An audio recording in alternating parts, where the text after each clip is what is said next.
Hey guys, welcome back to the show. I am Megan Hardy, the founder of Fitness Uncharted, and I'm here with a very special guest today, Miss Heather Martin. Heather is a women's nutrition and fitness coach and the CEO of Fearlessly Fit.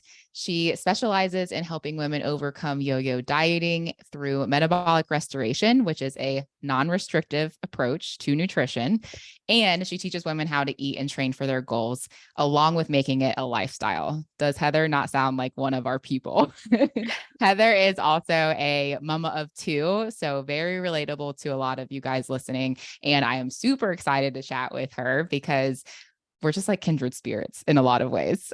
We met at a business coaching event and really hit it off because I think our approaches are very similar. But welcome, Heather. Glad to have you. Thanks for having me, Megan. Yes. Well, I would love for you to share with everyone just like intro to you. Like, who is Heather and like how did you get into the space? What's your story? Yeah, so I think I have a couple different stories, but I think when we've done Let's this hear for 'em a all. long time, we've had different journeys. So I'll kind of take you back to like the beginning and then I'll go into a little bit of like mom life. But for me, like I was a very much like yo-yo dieter before I had kids. And it really was thinking not as the mindset approach of like, how do I fuel my body, but thinking, oh my gosh, I must be having the lowest calorie diets and this is how people get results. And I didn't really understand like how to fuel my body and like what that looks like. So like my approach back then was, doing more restrictive style eating and then a lot of like cardio training, a lot of like circuit hit stuff. And then I transitioned and I decided like I wanted to take up like control of my nutrition. So I went back to school. I was, working in marketing industry at the time, but I knew like coaching was something like I eventually wanted to do and just like learn it for myself. I got really into CrossFit. So that was super scary.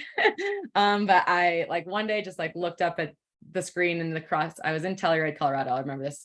And I saw the CrossFit games happening and I was like, I just want to feel like an athlete again. Like I was an athlete growing up. And then I like, went to college and started my relationship with food that can be a whole other podcast, but I just didn't have a really great relationship with food. And I just wanted to like go back to like feeling like an athlete again. And so I joined CrossFit. That just like got me really like addicted to like lifting. Like I've never had like, even when I was an athlete, I never lifted. It was just like we did soccer and volleyball and stuff. But so that was the first time I started lifting. And then I went back to school for nutrition, started learning macros, like how to fuel my body, how to like, quote unquote, like build a body and not being like, oh, I need to be smaller, which we've like, I'm 36. So I feel like I grew up in the era of how do I get as small as possible, where like this was like a complete mindset shift of like, how do I want to be strong, right? And so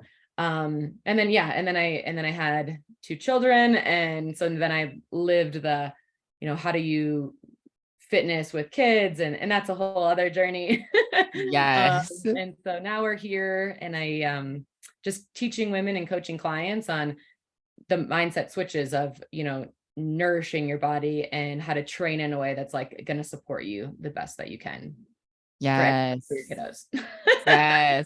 Aren't you jealous of like nowadays? I feel like everyone in sports like trains and lifts along with their sport, or I feel like that's Oh yeah. becoming, and like back that wasn't a thing. Like when you No. said you were playing soccer and volleyball, I'm like, Oh that would have yeah. been so helpful. That would have been so helpful. And I actually like love the new era, like on Instagram where it's like the muscle mommy era. Yeah. I was like, that is like so cool. But like that's just not what we grew up with. It was like no fat, no like Yep. specialty diets, like all the things. How was your transition to from not having kids into motherhood, muscle mommyhood, all of that? Because you were what, 20?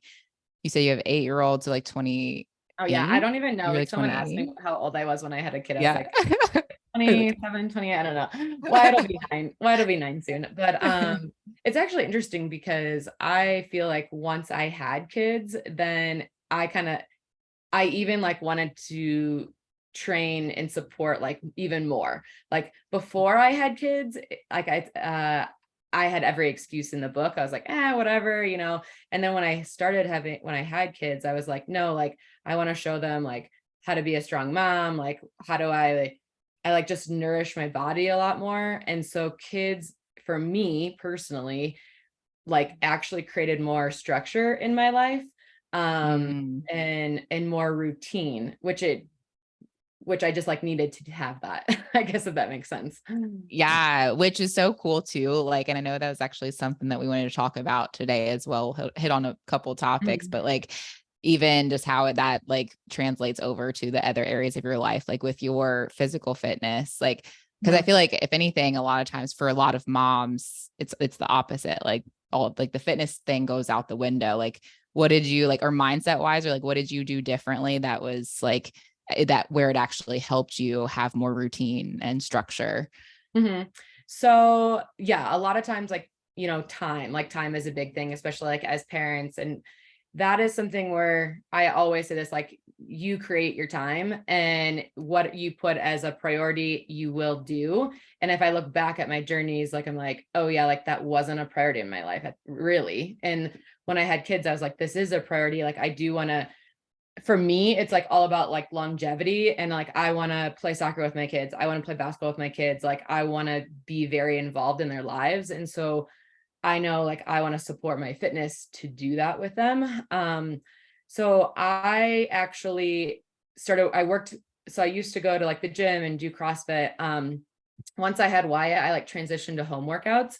So I worked out for like 7 years, like just at home. And because that was just what was going to allow me to be more consistent, I was like, just my husband and I schedules, we were like passing ships. Like we like Mm, never saw each other. So for me, it was like, okay, I'm going to sit down. I'm going to like, how am I actually going to like make this something in my life? And going to the gym, just like, it wasn't going to work out that way. yeah. So yeah, I started like working out at home, and I just started with dumbbells, and I like got really comfortable with dumbbells. And then over time, I was like, okay, I'm not pushing my body enough to like, you reach a point, this is like, okay, yeah, you get to a level and then you need to like go higher and go higher, because some people can just stay in the like 5-10 pound dumbbells forever, and Yep. you have to push yourself to see next level results. And so it was like, yeah, I started with dumbbells, and then fitness is a top priority for me. So like I was willing to like invest in a home gym. Like that was where I wanted to like spend my resources. So Yep. then we eventually built out a home gym. And so I had like a barbell at home. So that just like helped me stay super consistent. And I could go out in the gym and bust out like back squats, and then like my kids could be right there with me. So they're 5 and 8 now, but like I've never not worked, like I've worked out like 4 to 5 days a week, like ever since they were little. And like that's a part of their life now. So they Yes. come with me all the time to work out. Like that's what they know. You know what I mean? Yeah. Well, and Heather has the cutest videos with her kids on social media with your daughter like lifting the bar with you. You have Yeah. to go check it out because it's so cute. Yeah. They're little. Yeah. She's like, I'm stronger than you, because she'll like lift up. I'm like, okay, Okay. Yeah. So sorry. yeah. Oh my gosh. Well, and I love that you point out the fact too, like for, especially as a mom, like doing whatever you can actually be consistent with, which is Mhm. oftentimes home workouts for a lot of Mhm. mamas. And then like starting with dumbbells, like that's a great starting place if you're newer starting out. But like, then you're like, okay, if I want to level up, let Mhm. me continue to level up, like even my equipment at home. And like, if this is a priority to me, like, let me make that happen. But I would love for you even to talk about like how the like barbell and workouts like helped build your confidence and how that like how that's translated over into other areas too for you. Oh yeah. Oh gosh. Yeah, I mean the barbell, it's like such a I know this is going to sound so cheesy, but like it really is. If I'm stressed out, or like I'm going through something big in life, like my dad got diagnosed with cancer, and like I was like, okay, I'm just immediately going to go in the garage gym, and like because the barbell is like my safe spot in this really weird way, but like that was kind of like a 15-year relationship with the barbell. Yeah. But it pushes you past your comfort zone in a lot of areas. And I think when you push past your comfort zone in the gym, you can just show up differently in other areas. Like things that might be stressful, you can just handle it more, or you have a different clear sense of it because you've put stress.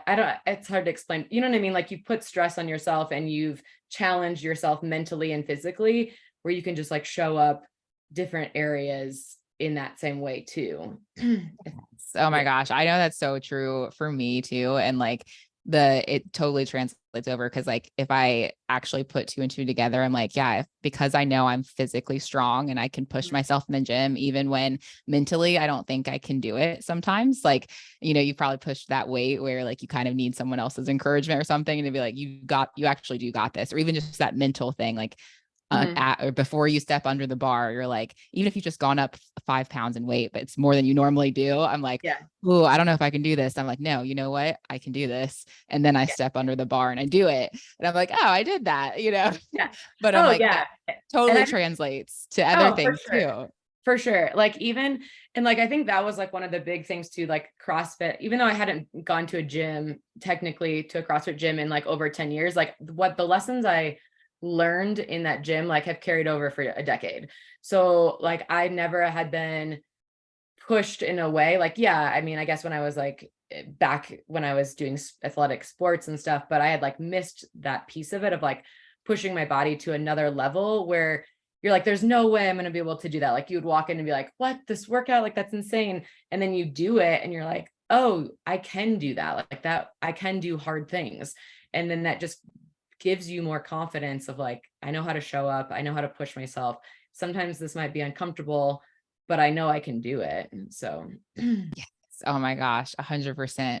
I'm going to switch gears a little bit, but I would love for you to talk about too, on the mindset side of things, like around how you have turned and and also just how you coach your clients through like the mindset piece. I think that's a really big part of things that, I want to make sure I talk about over and over again with like my clients and like even on this podcast and stuff. Cause I feel like so much falls back to the mindset, but like how you've turned it into a lifestyle and not just like a 30 or 60-day thing or like another quick fix, or like how you have been like consistency is the hardest part for people oftentimes. And then what I find usually is that falls back on mindset. So I would love to hear just if you have any oh tips, tricks. yeah, on like yeah, and like the mindset piece is I always go back to that, and you say probably the same thing with your clients too. Like it is the biggest piece, and like what do you believe in about yourself? And so when I like look back of like when I was just doing 90-day, 60-day things, and I never got my results, by the way,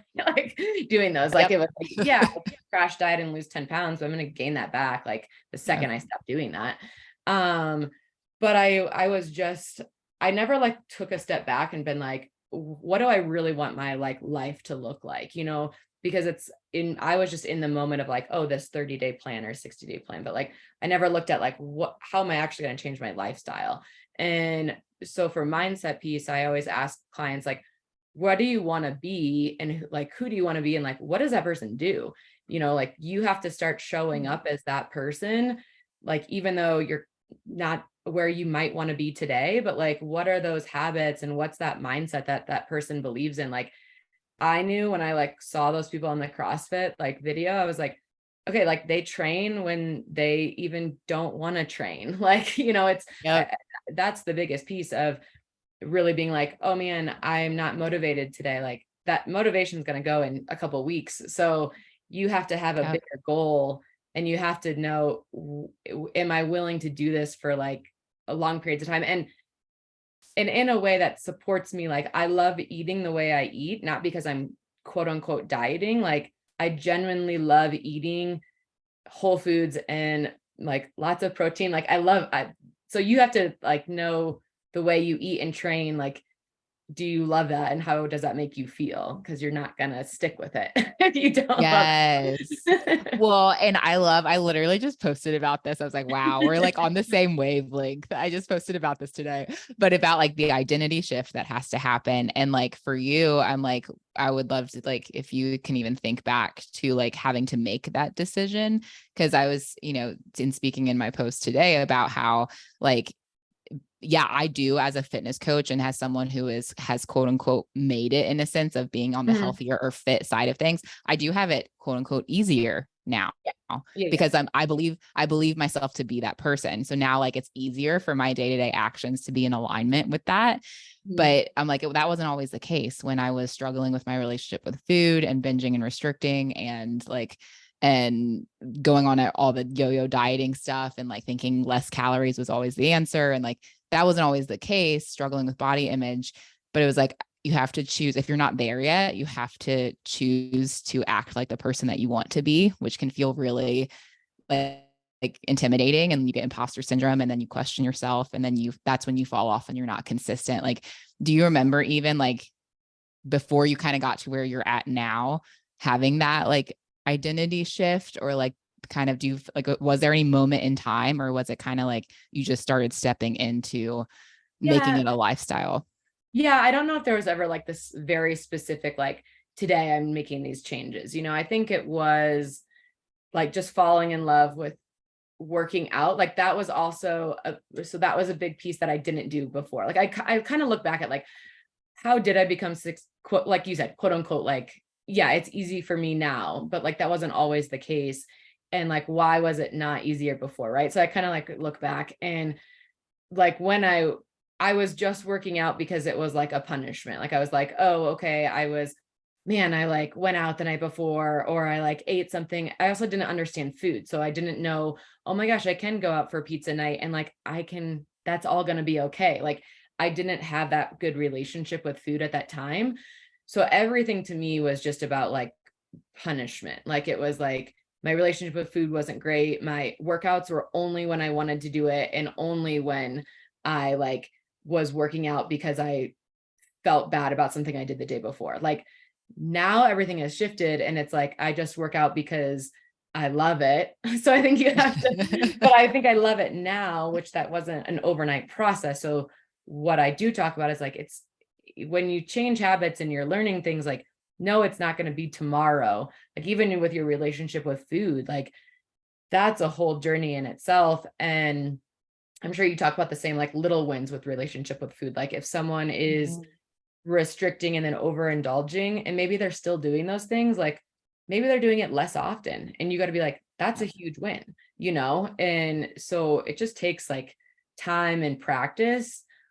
But I really think at the end of the day, like, who do you want to be, and what does that person do, and what are their actions? And then it just becomes part of like who you are today. Yes, and it's like it's totally not overnight. Like even still, like saying like that we've made it, quote unquote, Yeah. but like even still, like overindulging was and restricting and binging was always an issue. But to your point, I'm like today I still struggle with overindulging, but instead of the next day going back to restriction, I'm like, Mhm. okay, let me just get back on track. Like Yeah. sometimes I do overindulge on things. I'm like, okay, Oh but yeah. I'm just gonna get back on track and on top of it. And I'm like, that's a huge win. I'm like, am I quote unquote there yet? Have I made it? I guess not, because I still Yeah. struggle with it from time to time, but it's like so much further than what it Oh was, yeah. And I think 10 that years piece ago. too is like for everyone, like those patterns not necessarily like might not go away. Like I mean, also had a lot of like emotional eating, like that stuff still comes up, like when I was going through, I ruptured my Achilles, and I was like, I can't train the way I wanted to train. Like, and I was like, oh, those were old patterns that I used to do. And I have to like consciously think about it. So I always want people to know, like, it's not just going to happen overnight. And even if you have like made it, like those patterns still creep in. And they can, but you just have I have the tools now to know, like, I'll stop myself and be like, okay, is this just because I'm emotional? Like, am I actually hungry? Like, you have the tools in your toolbox to help handle those, but it's not like it goes away. Like those things still come up. Yeah. And Yeah. actually, that just made me think of a question that I just got from someone. So sorry to put you on the spot here, but to see Oh, yeah. if you have any answers to this. But someone just asked, she was like, hey, can we talk more about like, this was someone over Instagram, actually a prior client, shout out to Sam, but she's going through some grief.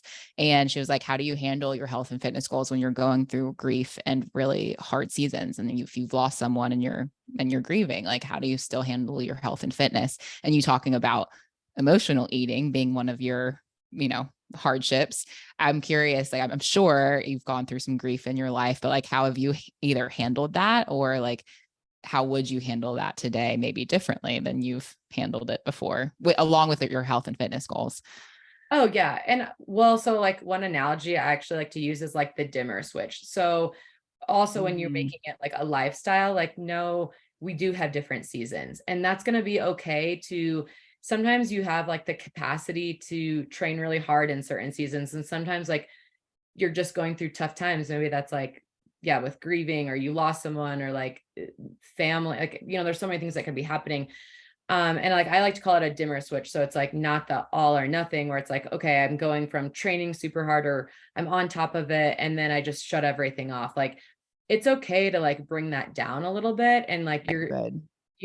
so even if you want to still support yourself and you're like, I only can get in one day or whatever, like that's okay. Like we all are all gonna have seasons of busy seasons, slow seasons, but like your foundations at the end of the day still kind of stay the same. Like, you still are eating in a way that helps support you the best you can. But no, it's not always going to be like go hard, go hard, go hard, like all the time. So So good. I love that analogy. I'm like, yes, the dimmer yeah. switch. I'm gonna go respond back now to her message because Yeah. I have an answer. I'm like, it's okay, Sam. It's a dimmer switch. No, which is funny. What's funny is she's actually the one who she'd messaged me. Not that I've mentioned her before, like you would know, but she said that she's changed her mindset from all or nothing to all or something. I'm like, that's Oh, very much like the dimmer switch mindset, I would say. It's oh like yeah, all or 100%. something. Yeah. All or something. Like you're doing something to support yourself. And even if for me, like honestly, like working out really does help with I know like working out, we all know this, like working out is a stress on the body. But like emotionally wise, it does help me like stress wise. So like I still, even if I'm stressed or like going through busy seasons, maybe I'm not going to the gym for an hour, but like I'll go do something for 10 minutes or like, so I'm still supporting myself because I know if I don't, like that's just more negative things are going to happen than they already are. So I'm like, I'm just trying to make sure that I'm doing the best I can, even though I'm just giving myself more grace, to be honest. Like I might Yeah. not do hard, but at the end of the day, I still want to support my body because that's just how I feel the best too. Yeah. And that's where you're like, okay, I'm going to give myself grace if I'm not doing things as like full throttle or like Mhm. as I was before. But like, then it also can be a catch 22. If you go completely to nothing, you're going to feel worse or more like crap physically and mentally, emotionally, because they go Mhm. so hand in hand. So it's like use your dimmer switch versus like off. Cause then you're like, I know if I go to complete nothing, like I'm actually not going to feel less stressed or Oh, better yeah. because of Yeah. it. I would Yeah. feel like then I would be like, oh, I'm not doing this or doing that, and then it's just one thing leads to another. But even like training wise, I mean, I think that's just something when you've done it for years and years and years, you really get in tune with your body, which is something like that's not an overnight thing either, but you kind of listen to yourself and you're like, I am in a really stressed out period and maybe I can't be training hard, but like I'm still going to go like for a walk or I'm going to do something. Yep. Yeah. Yep. So good. Walk is always the best. Like Well, yeah. I'm like a if walking if I podcast like every yeah, day. so good. Well, Yeah. it's always like the good like second go to. Like if you can't do the thing you're planning on doing, go for a walk. Go for a walk. It's all Just gonna go for it. be It'll be everything fine. is gonna be better if you just go for a walk. Let's go for a walk. Well, in honor of time, one last topic I wanted to ask you about was even how you teach your clients and how you've gone about it yourself, but like teaching women to take up space and building muscle versus what I think, and definitely from my own experience, like and with myself and clients, like what we've been taught in the past of shrinking down or being small, and small is better. Small is always was always better. But like just your take on even like teaching women, hey, it's okay to build muscle, to take up more space, like your thoughts on that. Oh yeah. I mean, that's like a lot of the thing, like usually if clients are coming to, that's something they've already know that I teach inside my program. So I don't even like talk about that much like scale weights, or like, I'm never like, oh, let's lose 20 pounds or 30 pounds. Like it's more on your relationship with food, just creating lifestyle and taking up space. Like, how do you push past that comfort zone with training too? And because that, like we were talking about in the beginning of the podcast, like that's going to carry over into so many other aspects. And so I do a lot of comfort zone things. And like, that's what coaching is like. They're guiding you and supporting you, because things are probably out of most people's comfort zone that to get to a different level. And especially with training, and like I'll have people, send videos. So I know we're training in the right way, but are you putting enough intensity? So how do you really build? And training and nutrition go hand in hand to that piece. but Yeah. but yeah, What would you say are some of the biggest comfort zones that you've pushed for people? oh yeah, like the barbell. And I don't do the barbell, just so everyone knows, like that part, it just depends on what equipment you have. And like, it's not like you have to use a barbell, but yeah, learning to use the barbell. And then like I'll have them send me videos. So it's not like just go do the barbell. Yeah. But yeah, like, and just getting past more like boot camp style training, if that's like all they know, but teaching them like you can take control of your fitness. So you don't have to go to these fitness classes if you don't want to. Like, I'm not like I'm anti fitness class. Like, I'm like, if you love it and your friends are there, cool. But if you also want to learn how to design stuff for yourself, or like you're your own advocate. So like, that's what I really want people to know of. You're in control of your training and your nutrition if you are willing to learn how to program for yourself, how to do stuff for yourself. And then you don't have to rely on, anyone else to do that for you. Oh, then there's also you can't fall back on like, oh, class was canceled. It's like, hey, you know what to do. Yeah. Yeah, but I do like to teach them like, okay, this is what you should be feeling. This is because I didn't know that. Like I was like, oh, I'm just going to grab my weights and like get my sweat on. And like, that's what I thought workout was. And then I was like, oh, your mind muscle connection. Like, this is where you should be feeling it. This is enough intensity for you to like actually build. Like I didn't know that. And I think a lot of people don't know what is actually required and the intensity that's required.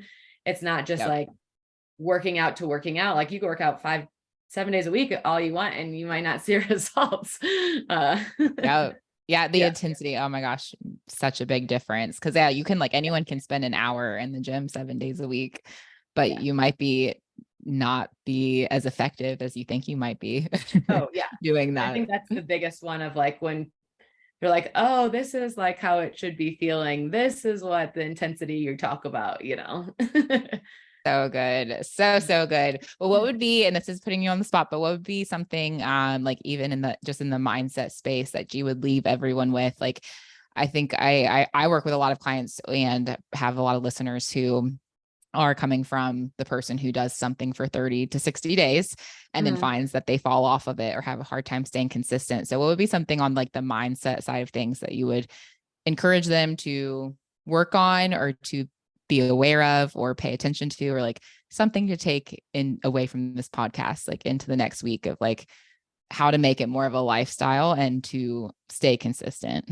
Yeah, I mean, even going back to a little bit what we were talking about earlier of like writing down, like really envision who you want to be and like sit with that. And like, what is that person that I really want to be with my lifestyle? Like, right, 3 or 5 things down, just like start there. And like, how do they train? How do they eat? How do they support themselves?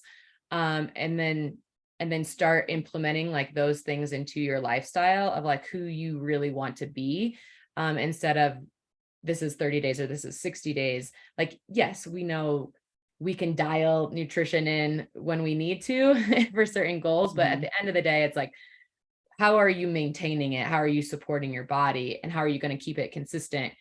And what does that person do to do that? So yeah, write down like 3 or 5 things, today of what are those habits, and then how can I start implementing those habits. So good. Lifestyle queen. I am Yes. a lifestyle queen. Yes. So good. Well, thank you so much for your time today. This has been awesome. Where can everyone find you? Yes, so I have my Instagram is heathermartin._. Heather Martin was taken. Um, and then I also have a private Facebook group too. So it is Fearlessly Fit. I just changed the name, so I should have looked it up, but I can link it. I'll link it in the show Okay. notes. Don't worry. Yeah, so Instagram and Facebook. Yeah. Perfect. Awesome. Well, thank you so much, Heather. You're the bomb. Thank you.